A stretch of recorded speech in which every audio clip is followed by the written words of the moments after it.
Өлтүрүп сойгонго өлтүрүп союп жоо бербеш керек.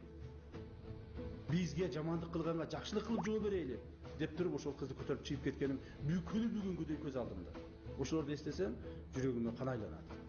Ошондуктан мен ал китебим жазылуу, даяр, бирок чыгаргым келбей атат азырынчачы.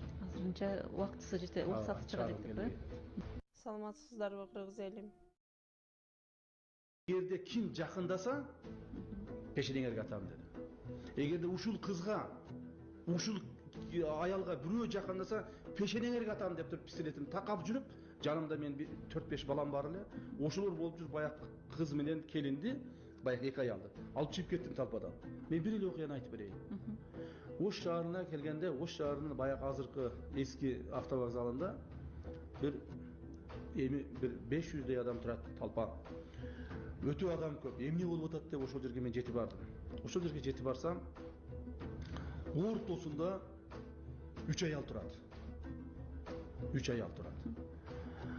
Бир аял колунда кызы менен 5 жашар кызы менен. Татар аял экен. Бир аял өзбек аял экен, колунда бир 2-3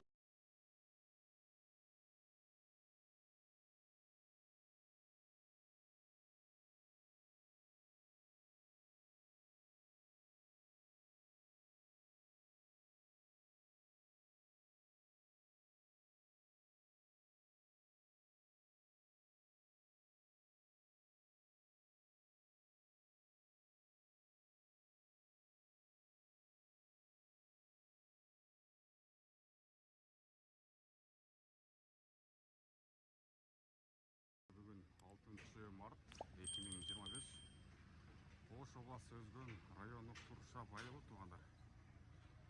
Кутапта сынысқа кирди ушул имаратка. Бир катар четтен бузуу иштерине киришти.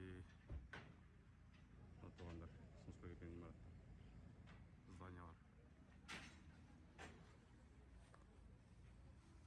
Ошолтун айылдары башка центрде бизнес имараттар, кафе, дүкөндөр бүт бар.